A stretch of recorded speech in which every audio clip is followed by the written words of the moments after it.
Assalamualaikum warahmatullahi wabarakatuh. Sebelumnya, mari kita panjatkan puji dan syukur kehadirat Allah Subhanahu wa Ta'ala atas segala kebaikan dan nikmatnya, sehingga kita bisa berkumpul dalam presentasi online kali ini. Kami dari kelompok 6, perkenalkan nama saya Gerul Junior Parelaki. Dan saya Muhammad Raffi Safni. Saya Fadli Kurniawan. Saya Kaila Atia Ramadhani. Nah, dalam kesempatan kali ini, kami akan mempresentasikan hasil kerja kelompok kami mengenai materi program penilaian mahasiswa. Baik, memasuki susunan yang pertama, yaitu pengertian visual code, akan dibacakan oleh Muhammad Rafiq Sapni. Yang pertama yaitu Visual Studio Code. Visual Studio Code adalah software yang sangat ringan, namun kuat editor code.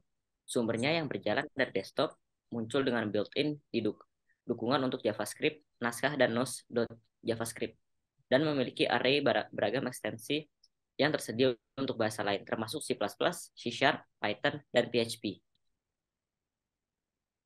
Bahasa Python. Python adalah bahasa pemrograman tujuan umum yang ditafsirkan tingkat tinggi dibuat oleh Guido van Rossum dan pertama kali dirilis pada tahun 1991.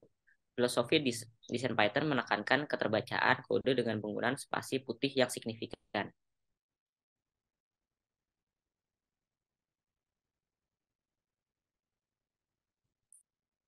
Program penilaian mahasiswa. Program penilaian mahasiswa yang kami buat ini merupakan sebuah program dengan format Py atau Python, serta memanfaatkan beberapa fungsi yang terdapat di dalamnya. Dengan memberikan beberapa pilihan menu, program ini dapat menginput, menghapus, menampilkan, serta menghitung hasil akhir mahasiswa sesuai dengan bobot presentasi penilaian. Program ini memiliki dua fitur pemilihan login, yakni sebagai mahasiswa dan sebagai dosen, yang masing-masing menu tentu saja memiliki fungsi yang berbeda. Aplikasi yang kami gunakan untuk membuat program ini adalah VS Code atau Visual Studio Code yang dapat didownload melalui browser Anda. Kemudian presentasi selanjutnya akan dilanjutkan oleh Kaila. Kemudian di sini ada tujuan. Tujuan yang kami buat adalah yang pertama, mempermudah perhitungan penilaian. Yang kedua, menghindari adanya kesalahan perhitungan. Yang ketiga, sebagai media pemanfaatan teknologi dalam proses pembelajaran. Yang keempat, mempercepat proses perhitungan. Dan yang terakhir, dapat dimanfaatkan sebagai di berbagai tingkat pendidikan dengan menyesuaikan bobot penilaian pada codingan. Nah, fungsi yang digunakan dalam aplikasi ini yang pertama fungsi def. Fungsi def merupakan keyword yang digunakan untuk menyatakan suatu fungsi pada program Python. Kemudian yang kedua, fungsi import. Fungsi import adalah untuk multi-file, maksudnya yaitu kita dapat memanggil file lain di dalam satu modul yang berbeda. Yang ketiga, ada fungsi input. Fungsi input yaitu menerima satu buah parameter string, yang mana parameter tersebut akan ditampilkan di layar sebelum user memasukkan sebuah data. Kemudian yang empat, ada fungsi if. Fungsi if yaitu fungsi yang menggambarkan kondisi percabangan. Yang kelima, fungsi elif merupakan pengembangan dari pengkondisian if-else. Kemudian yang terakhir ada fungsi else. Fungsi else digunakan untuk memilih salah satu dari beberapa blok kode yang akan dieksekusi. Biasanya pilihannya itu lebih dari dua pilihan. Nah, baik, untuk uji coba program ini, kita akan memindahkan share screen terlebih dahulu kepada Fadli Kurniawan. Baik.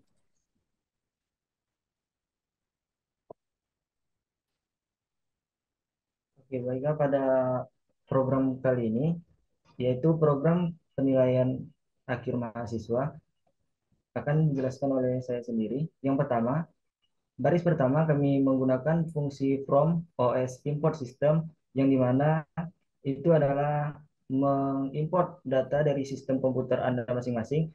Yang kedua, kami mendeskripsikan beberapa menu yang terdapat ataupun beberapa file yang akan terdapat pada program kami yang kami buat ini. Yang pertama adalah nama, NIM, kelas, jurusan, jumlah hadir, tugas, nilai UTS, nilai UAS, dan nilai akhir.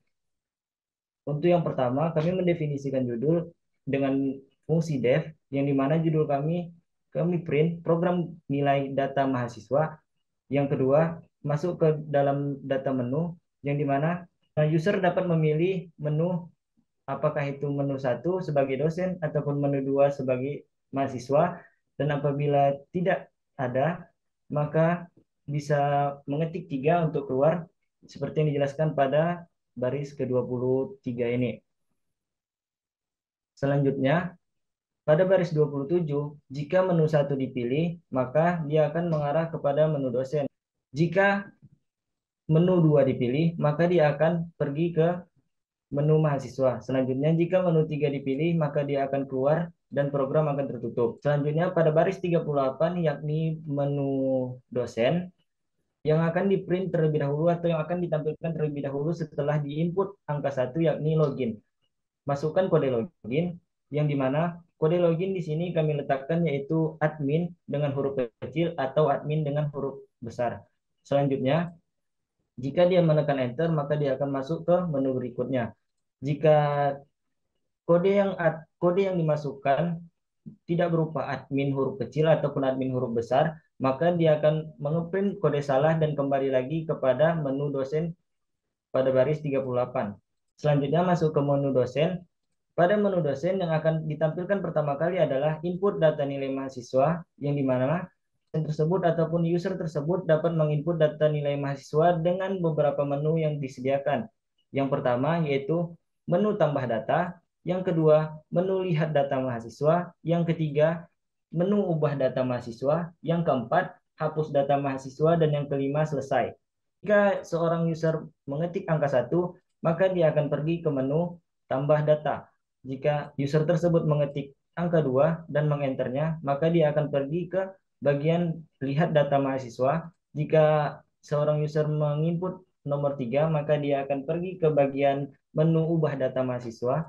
Jika dia menginput angka 4, maka dia akan pergi ke menu hapus data mahasiswa. Dan jika nomor 5, dia akan selesai. Jika program yang dimasukkan tidak di antara angka 1, 2, 3, 4, ataupun 5, maka sistem akan mencetak menu tidak ada dan akan kembali ke menu dosen seperti pada baris 52. Selanjutnya saya akan menjelaskan menu tambah. Pada menu tambah di sini, pertama akan ditampilkan adalah menu tambah data sebagai judul. Selanjutnya, seorang user diminta untuk memasukkan input prodi, yang dimana prodi tersebut kami bagi menjadi 2, yaitu multimedia dan sistem informasi. Jika seorang user ingin memasukkan prodi mahasiswanya ke dalam folder multimedia, maka dia dapat mengetikkan MM dengan huruf besar. Jika dia ingin memasukkan data mahasiswanya ke dalam folder sistem informasi, dia dapat menginput SI dengan huruf besar ataupun SI dengan huruf kecil.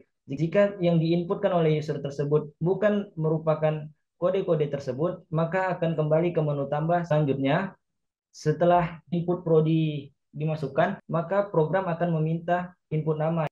Yang selanjutnya adalah input NIM. Input NIM ini dapat berupa NIM yang dimiliki oleh seorang mahasiswa yang ingin dimasukkan nilainya oleh dosen tersebut. Selanjutnya, ada input kelas. Selanjutnya pada baris 95, 97, dan 99 ini adalah folder nama ditambahkan nama. Nama tersebut adalah nama yang diinput oleh user tersebut. Begitu juga berlaku pada baris 97 dan 99. Kembali ke judul yaitu tambah data dengan center 40 agar tambah data ini berada di tengah. Kemudian hadir sama dengan vote atau input jumlah hadir yang dimana seorang dosen dapat memasukkan atau seorang user dapat memasukkan jumlah data hadir mahasiswa yang diinginkan. Selanjutnya yaitu ada menu tugas, yang dimana program meminta input nilai tugas dari seorang mahasiswa tersebut. Selanjutnya ada input nilai UTS. Selanjutnya ada input nilai UAS dan akan ditotalkan. Selanjutnya adalah penghitungan total. Pada penghitungan total ini kami memasukkan rumus yaitu nilai input hadir ditambah dengan nilai input tugas ditambah dengan nilai input UTS ditambah dengan nilai input UAS dibagi 4, karena ada 4 poin yang akan kami nilai, yang akan kami jumlahkan totalnya. Selanjutnya hasil total tersebut akan dimasukkan ke dalam folder D_akhir. Selanjutnya akan ditampilkan data tersimpan yang terletak pada center 40 yang dimana menandakan bahwa data yang telah diinput oleh user tersebut telah tersimpan ataupun telah terdaftar di program. Kemudian program akan menampilkan kembali, dan apabila ditekan enter, maka menu tersebut akan kembali kepada menu dosen. Selanjutnya, pada menu dosen tersebut ada menu lihat pada nomor kedua. Pada menu lihat data mahasiswa, program yang kami buat adalah for E in ranks len d_name, yang dimana kami mengurutkan semua data yang telah diinput oleh user ke dalam urutan-urutan yang telah kami tentukan seperti ini. Yang pertama nama, yang kedua NIM, ketiga kelas, keempat prodi, kelima kehadiran, keenam tugas, ketujuh UTS, ke-8 UAS, dan yang terakhir ada nilai akhir yang telah dihitung. Selanjutnya adalah menu ketiga atau menu ubah data mahasiswa.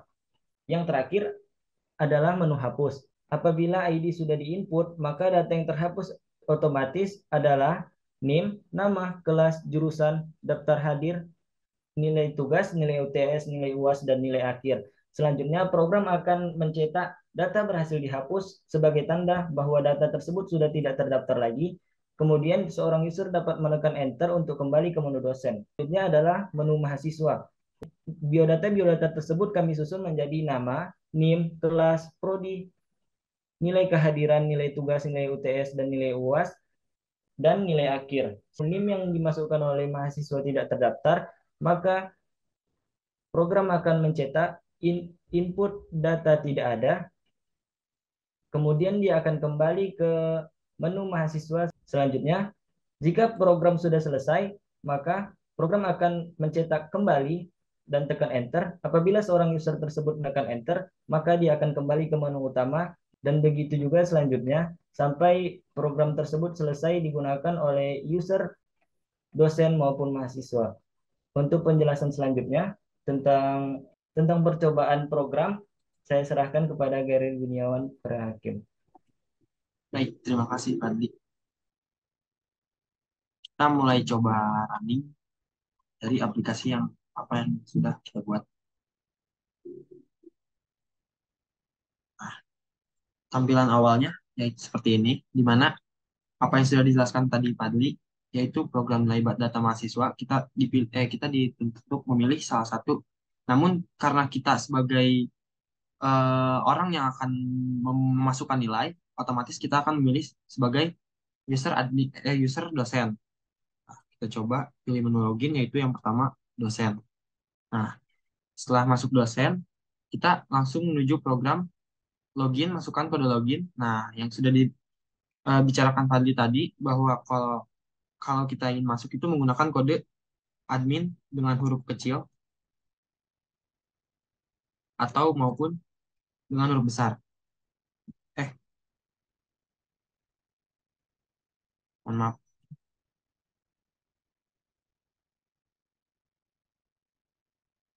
Nah, yang pertama kita akan menambahkan data mahasiswa yang akan dimasukkan nilainya. Nah, tambah data. Program studi yang akan kita pilih untuk contoh pertama yaitu MM atau Manajemen Informatika. Lalu kita akan memasukkan kode namanya.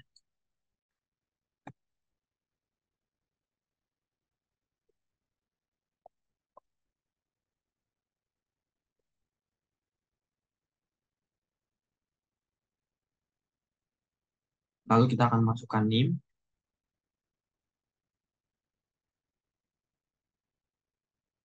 kelas, nah, jumlah hadir, dan lain-lain. Kita mungkin akan memberikan contoh. Tidak teratur ya, bebas aja. Contoh yang akan kita ambil yaitu jumlah hadirnya itu 30, nilai tugasnya 80, nilai UTS 75, nilai UAS-nya 80. Nah, data sudah tersimpan. Lalu jika klik enter, maka akan menuju tampilan awal. Nah, yang kedua kita lihat datanya udah masuk atau belum. Nah, datanya udah masuk ya. Lalu kita kembali ke tekan enter untuk mencoba fitur-fitur yang lainnya. Nah, kita ubah data mahasiswa. Misalnya kita kita ada yang salah nih dari data mahasiswa yang tadi. Boleh kita ubah nih. Kita klik pilihan 3. Nah, biodata outcome nilai. Di biodatanya nih salah nih. Berarti kita klik B untuk mengganti biodata. Inputkan data, inputkan ID. Inputkan ID itu terdapat pada eh, di data mahasiswa tadi. Saya lupa memberitahu bahwa tadi di samping ada ID yaitu dengan angka 0. Masukkan inputkan ID, ID-nya tadi kan 0 ya. Dari nah, biodata yang pertama yang salah misal jadi S ini. Kita masukkan SI, namanya masih sama kan?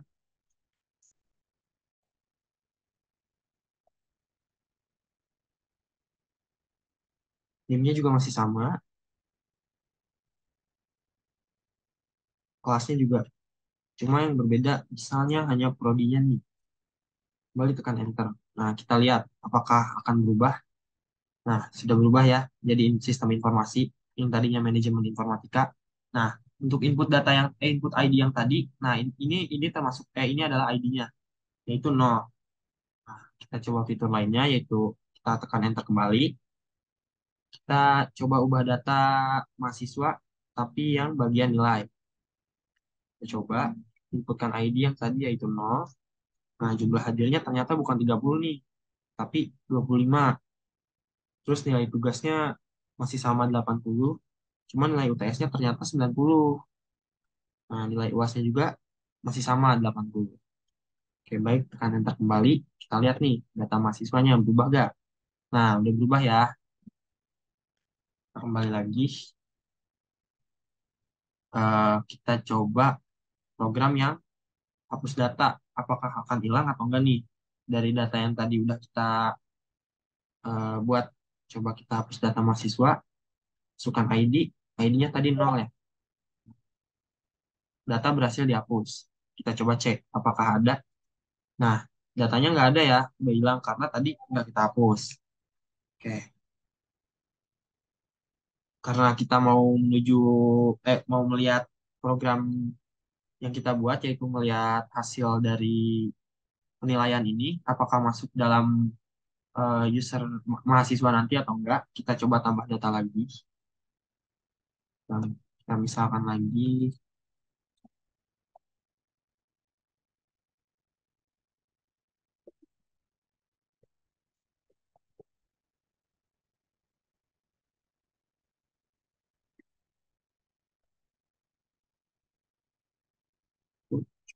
ya, tadi 25, naik tugasnya 80, naik tes 90, naik uasnya 80.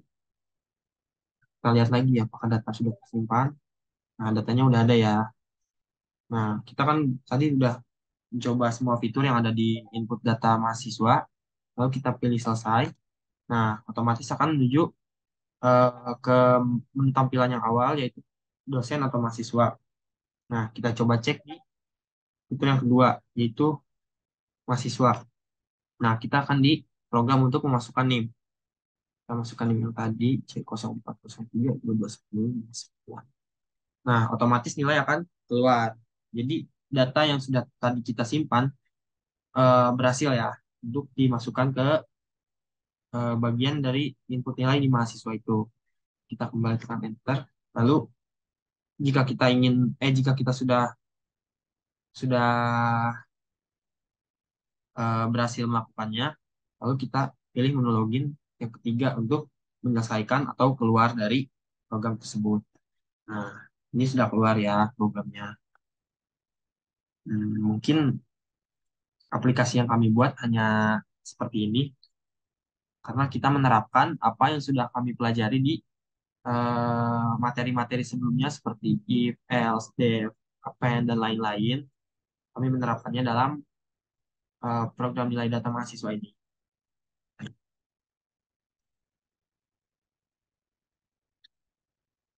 Mungkin cukup sekian presentasi aplikasi yang kami buat. Kurang lebihnya mohon maaf apabila ada kata-kata yang kurang enak didengar.